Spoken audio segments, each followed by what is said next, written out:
It's really this simple? Yeah, it's ridiculously simple. Is just surround myself with the wealth of knowledge that's there, that's present, and just be a fly on the wall and listen to and take in and absorb as much as I possibly can within that short time period, because I know it's going to be a long time before it comes back around again, before I have the awesome and excellent opportunity to go and attend another one of these events. And I also look at it as like compounding, right? So the more you attend there, my number one focus when I walk away, although information is great, it's relationships. What have you noticed, or what would you say has been some of the key takeaways or advantages of making sure you attend those type of platforms that are in the space that you spend your time now? That's a great question, Richard. And I love the point that you brought up about information. Learning through osmosis is one of the best ways, right? And that's that proximity influence that Jason talks about all the time. And I completely agree. And what I would also say is my number one objective when I go to any of these events is just surround myself with the wealth of knowledge that's there, that's present, and just be a fly on the wall and listen to and take in and absorb as much as I possibly can within that short time period, because I know it's going to be a long time before it comes back around again, before I have the awesome and excellent opportunity to go and attend another one of these events. And I also look at it as like compounding, right? So the more you attend there, my number one focus when I walk away, although information is great, it's relationships. Mm. I love being surrounded by like-minded people that are all moving in the same direction with the same goal to help serve and improve the lives of those they come in contact with every single day. And if you can be in a group like that, in an atmosphere like that, that's the ultimate energy driver and motivator to want to go back and repeat that feeling and that experience time and time again. And I've been able to do that 3 times so far in this short period of time. So I'm telling you, like, it works, and it will pay for itself over and over again. But you have to show up, you have to be in the rooms, you have to be part of the conversation, and you really have to pay attention to and nurture those relationships, so that not only that you're getting out of what someone's offering, but also that you're giving back to and contributing to that relationship, so it's reciprocal as well. I love that. And Ash, when we were chatting early this morning, we were chatting about a gentleman who's going to be joining our team. For the benefit of everybody who's watching and listening, what would you say to an advisor out there who feels stuck or isolated in their current environment? That's a great question, Jason.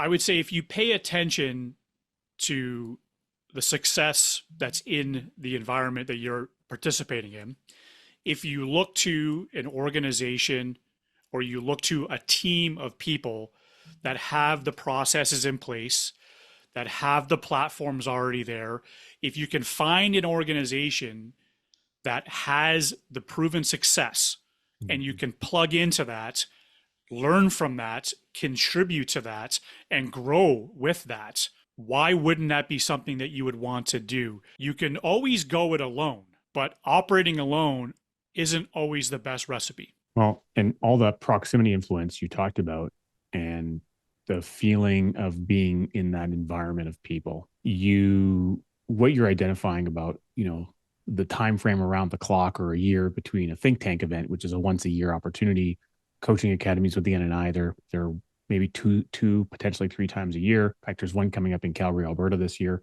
in September, which I'm excited about. There's a lot of individuals, advisors in this space, specifically in the infinite banking world, where there's this often feeling like you're a lone ranger, and even Nelson talks about the Lone Ranger syndrome a little bit in his book. He's more referencing the consumer, the person who is doing this way of implementing things in their life, and maybe they feel like, oh, well, no one else I know is doing it. And so, but Nelson would say, well, good, you're the one that's right, so it doesn't really matter what everyone else is doing. But even from an advisory standpoint, if you're so far around from being around that environment and connection, it can maybe feel a bit lonely. It can feel a little bit difficult to keep that motivation and that fire going, even though you have the passion. And being that you get to embrace that on a regular basis, I mean, there's weekly opportunities to connect with our team members.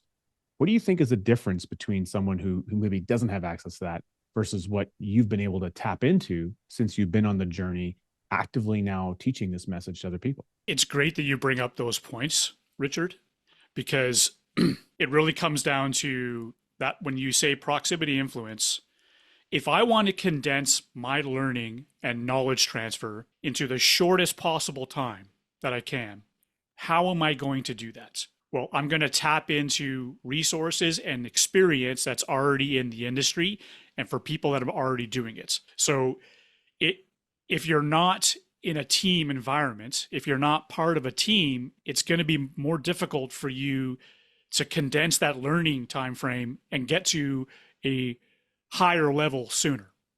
Right. So I would say that, once again, it comes back down to those relationships. There are people in this community of advisors and practitioners that are more than willing to take time to have a conversation with you.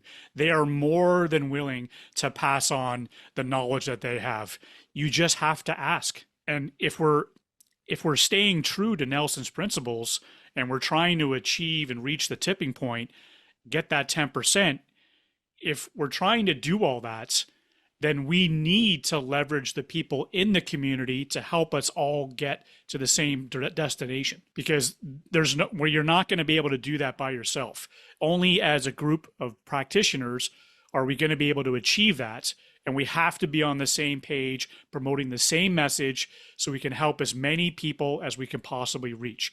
And when it comes to competition, there is a very small percentage of the people, the population across North America, that know about this and that are implementing this.